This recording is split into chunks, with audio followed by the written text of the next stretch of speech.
Growing plants is getting harder, more expensive, more complex, increasingly more difficult. I'm Chad Masura, CEO and founder of Rosie, and this is How We Grow. Tad Hussey is the owner of KIS Organics and the host of the Cannabis Cultivation and Science podcast. Through his work in soil testing, research, consulting, and grower education, Tad has spent years helping cultivators build more sustainable growing systems while separating useful biological principles from some of the myths surrounding them. Today, we're talking about what living soil really means, what biology can and cannot do for a crop, and how growers can use testing, observation, and good management to make these systems more consistent and commercially practical. Tad, super excited to have you on the show today, and welcome to How We Grow. Yeah, I'm really excited to connect with you on this. I appreciate you reaching out. It's so wonderful to talk to someone else that's really passionate, interested in soil. Yeah, same here. No, it's going to be a fun conversation. So I'd love to just kind of hear the origin story. I think KIS started as a family business, right? And so, yeah, tell me about how it got started, how you got into this space. Yeah, give me the quick background. Yeah, so I grew up with my parents owning a nursery and landscape business. I've been around plants my whole life. I kind of rejected that for a long time. It was kind of boring to me, and I wasn't a gardener. And then after college, I kind of came back in, and my father had started a compost tea brewing company. Cool. And this was way back in the infancy of that. This was back in like 1999. And he was one of the in Washington as well? Yeah, in Washington. He was one of the very first like Soil Food Web advisors with Dr. Ingham and learning all about that. So I became interested in the science and the biology side. And then probably, I don't know what year it was. Let's say 2005-ish. I was getting all these calls of people that were like, hey, I'm growing 30 tomatoes in my basement. I want to use compost tea. And it didn't take me long to figure out what they were actually growing. And so I was like, I want to learn more about this plant. So I went down to my local hydro shop, and there was not a plant in sight. It stunk. It smelled like the Home Depot row that has all the fertilizers. So there were all these bottles of different nutrients I'd never seen. And my parents owned, a nursery, that's essentially a garden center. I'd never heard of any of these brands or any of these products. They had like caricatures of women or plants like from the Little Shop of Horrors on them. And it got me really interested in trying to learn more about, cannabis and how to cultivate it. So I started reading labels and learning about soils. And that's really where it all started, was because I found it so confusing for a person who wanted to learn how to grow something that could be organic or healthy without having to buy a whole line of products or bottled nutrients. So that's what really sparked my interest in it. Cool. And how has it evolved since? I guess both sort of your understanding of what a living soil is and can be, and also, probably the company and the business, I guess, alongside that understanding.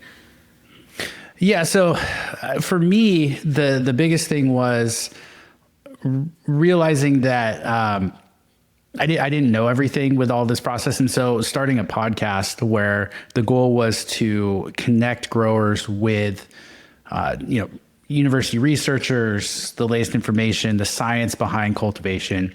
Because even though like as an organic guy, people just assume you're just throwing stuff into the soil and that the plant's going to grow. And there's actually a lot of really cool science that goes into the microbiology and the fertility. And so that was really what sparked it for me and got everything started. And as far as living soil goes, that term is relatively new in the last, 5 to 10 years. I've never really loved it because, as you know, like all soil is alive. What does that really mean? It's kind of been made its way into our, nomenclature is like the common word for it. I always like the term biological horticulture because it got me thinking about how to use biology effectively in the garden or in my soil. But at the end of the day, I think what it really refers to is just growers who want to use a soil that's highly bioactive, but also highly fertile. So it has a combination of really good fertility, really good biology. And then typically, I think most people are reusing their media. So they're not just like growing a vegetable crop or a cannabis crop and then tossing their soil out. They're going to try and reuse it and have it get better over time. Yeah, absolutely. And how do you help people, I guess, try to understand the extent to which they have a living soil or I love the idea of like biological horticulture or like biological substrate. What are some of the tools or mechanisms you're using to help them understand where they're at today and then, start to understand where they can go in the future? Yeah, well, I think it gets complicated because we want to use similar practices to what you would do if you were managing your soil agriculturally, like from an organic perspective, but like using soil testing and data collection. But at the same time, doing practices that are going to be, regenerative or sustainable for your garden or for your soil. Because a lot of the people we work with are doing essentially controlled environment agriculture. They're growing indoors, similar to if you were growing a house plant or growing a cannabis crop. You're essentially controlling the environment that the plant's growing in. Yeah. And so I think that changes some of the choices that we make in terms of how we manage the soil, but the principles still, I think, stay the same. Mm-hmm. Mm-hmm. Cool. And are there any go-to tests or metrics that you try to fall back on, or does it end up kind of varying by grower? I think that it depends a little bit on the grower, because we have some growers who really just like to wing it, and it's similar to what you might do with a house plant. Like you may not be, it may not be worth soil testing. For example, if you have a small amount of soil, you have a whole bunch of different house plants that have various different nutrient uptake needs. In that case, you may just use a generalized fertilizer.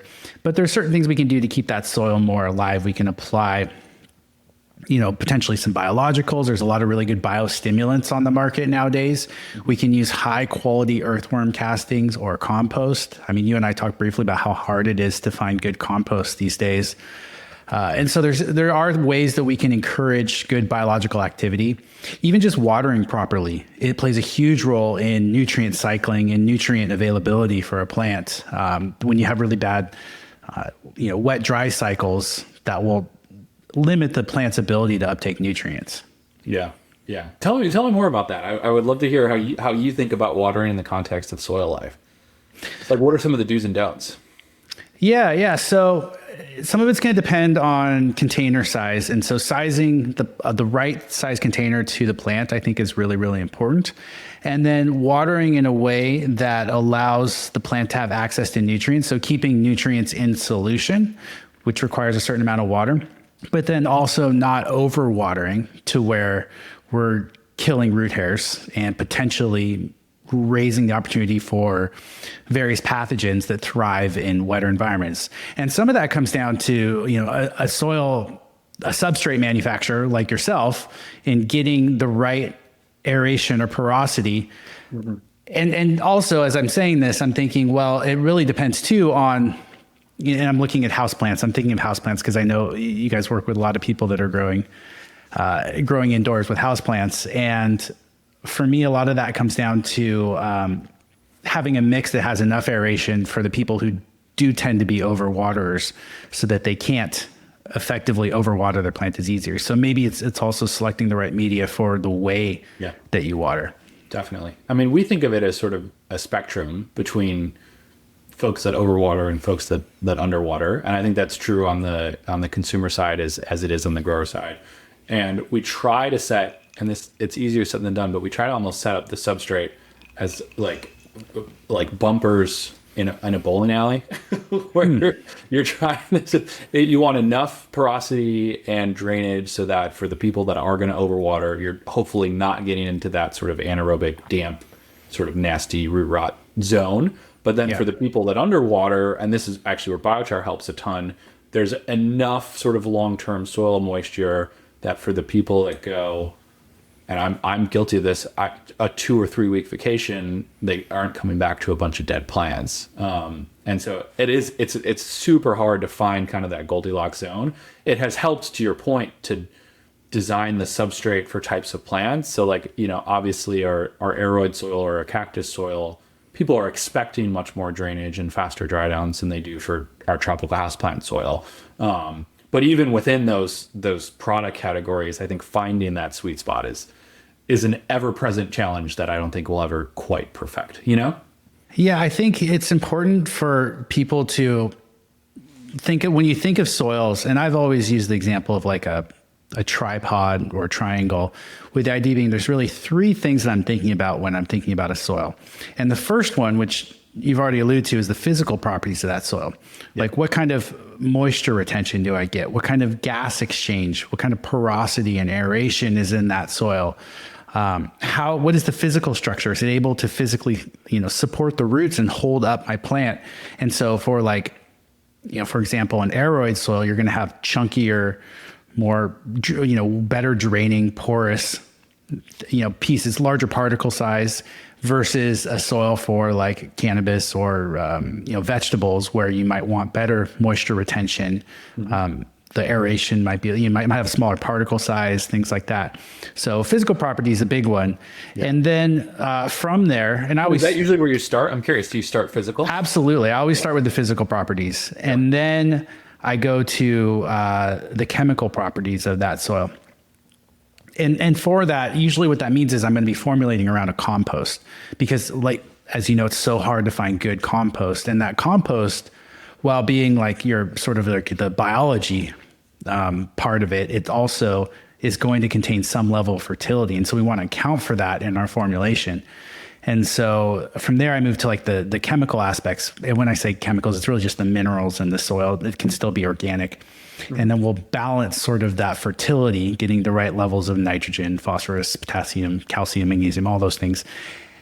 And then from there, the biological side, usually I find takes care of itself if you're using high quality earthworm castings or compost. So you don't have to use a lot in my experience, but having a little bit in there is sort of think of it like a starter, like for a sourdough starter or something. You just have to get it going and then create a habitat where it can thrive. Yeah. Are you structuring all your soils around compost specifically? Like, would you call them all compost-based substrates that you're then amending in order to use for a specific purpose or container or growing environment? So for our mixes, we definitely do use, all of them contain compost. The thing is, though, I don't use very much compost. I'm typically less than 15% of my total media is earthworm castings or compost. And we usually like to have two sources in there. Of those two. Yeah. Mm-hmm. Two sources of compost or castings plus compost? Either, really. In most cases, it ends up being castings but plus compost. But I have found quite a few commercial earthworm castings that are really high in sodium. Mm-hmm. And so, for example, a formulation we did in Canada, we just recently removed earthworm castings because it was bringing in too much sodium and too many chlorides relative to the biological benefits of it. Mm-hmm. Yeah, fascinating. So you start at the compost level. You try to source the best compost in that region. I'm curious how you approach that, and then you're structuring the rest of the soil around effectively like the profile of that compost. Yeah, because everything else you can source and build out for the most part. It's kind of like all these building blocks. It's really the compost to me is the foundation. Mm-hmm. If that's where I'm getting my biology. Now, if you want to try and go to a mix that doesn't have compost at all, you could do it, but then you're having to get that biology in there a different way. And compost in general is a wonderful addition, but nowadays with commercial compost, you have to look at heavy metals, you have to look at carbon to nitrogen ratios, you have to look at microplastics, all of these different contaminants with the manure-based compost, pathogens, and so many other things that make it really, really hard. And so the issue we're seeing is a lot of the commercial compost, if they take in any post-consumer waste, stuff that's coming out of your yard bin, then it's going to have plastic in there. Even if you don't see that plastic, it's essentially being sifted out. So there's going to be microplastics. And we're learning more about the impacts of microplastics on soil health and soil biology, and it's ending up in our bodies. We don't know what the long-term implications of that is. It's complicated. Yeah. And we were talking about this a bit before we started, but the sourcing compost, especially to your point, at scale from scaled providers is really challenging. I mean, I have sort of like a map of the US in my head and all the little pockets of good compost to sort of find within it. But I'm curious how you've approached the problem. Like, what to you defines a good from a great compost, and how do you suss it out? Well, it's changed. So if you asked me 20 years ago, even 15 years ago, it would have been, I want a compost that's aged, because most of the compost they're pushing out in 45, 60 days. From a biological perspective, it's not finished. And so even just getting a provider to hold that material longer makes a huge difference in sort of the biological evolution of that compost. And so, if you'd asked me, like I said, years ago, it would have been, I want to find an aged compost. And so at the time, there was this company called Ole Mountain in Belfair, Washington. They're still around. And they did use some post-consumer waste, but it was a 2-year aged fish compost. And just that 2-year aging process made such a difference in the quality of the compost. Yeah. Were they actively turning it for 2 years, or would sort of they'd get it to temp and then they'd let it sit for windrows or something for a long time? What did that look like? So these guys were really hard to work with. They wouldn't share a lot of their processes. One of the many reasons we stopped working with them was because they refused to share any of their their methodology with the California agencies as far as getting organically certified. So that became the CDFA. So that became a little challenging. But my understanding of it is and at least as someone who's made compost in the past myself, from a biological perspective, I think the best way to do it is to send that compost through a thermal process initially. Go through the thermophilic process of heating up, cooling down, balancing your seed-N ratios, and then letting it sit there. And so after you've gone through the thermal process and killed off all the weed seeds and all the pathogens, then go through that static process where the compost can just sit for a while, which I believe is what they were doing. But I can't speak to that confidently. Yeah. But that makes the best, I think from a horticulture perspective, that really makes the best compost. Unfortunately, we were finding more and more plastics in that compost, which led me to move to a couple other suppliers, one of which uses no post-consumer waste, but then the cost goes way up because it's such an expensive compost. So and hard to find like truly clean feed source or feedstock sources as well. But cool. And then how do you think about biochar in the context of all of this? Because you're incorporating biochar into your soils now, correct? Yeah. Big fan of biochar. As you know, it does so many wonderful things. It's from a carbon perspective, it's amazing. In the fact that it sequesters carbon, it's good for the earth. It's good for the plants. This idea that we can, pyrolyze material, heat it at very, very hot temperatures, but low oxygen conditions to create essentially a substrate or a material that can be mixed into our substrate that allows for microbial habitat, nutrient sequestration, it holds water. Like it really is. There's very few things in this industry that are like as good as they seem, but biochar really does seem to be one of them. So, it really hits, to your point, the 3 legs of the tripod. And I often describe it in the context of like physical, chemical, and biological, because it has so many benefits when you add it to soil. Yeah. So tell me about this. So I discovered you guys because I was at Cultivate in Columbus, Ohio. I walked into a garden center and they were carrying like not a garden center, a little house plant store, boutique store, and they were carrying your soils. Yeah. And I thought you had really amazing packaging. And then I saw you guys you had a booth at Cultivate. Cultivate's the largest horticulture trade show in the country. It's like all the plants that you see at Home Depot the next year are going to be at Cultivate. They're all there. The year before. So it's a cool place to get to check out. And you guys had a booth there, and I got to talk to some of your guys, and I saw you're using a lot of biochar. What are your experiences with biochar? The quick story is I just personally got obsessed with it, both as an input and as, to your point, a sequestration tool. And I thought the combo of those two things was just fascinating and such an interesting solution to two different sets of problems, that I just started blending it in my kind of backyard garden, basically. And I saw amazing results quickly because it holds water well, it holds nutrients well, and it acts as a storehouse for microbes. And the combo of those three things can help really most soils, organic or non-organic soils. And then it was quickly apparent, I think, that biochar had all these solutions, but didn't have enough end markets, basically. Like there just weren't enough people interested in biochar or using biochar, and therefore the price of biochar was super high. So it had this sort of chicken and egg problem of, growers weren't going to use it till the cost comes down, but the cost wasn't going to come down until growers started using it. And so it felt like it was an industry that was just stuck in sort of being a cottage thing, and couldn't graduate to have this like larger, I would say, like global potential. And so I got just obsessed with that problem set. And we landed on houseplants as the first kind of entry market. One, because I was a houseplant person, and there are not many good houseplant soils out there. Peat in particular is like a terrible medium for small indoor containers. Tell me about that. Is that because it's hydrophobic?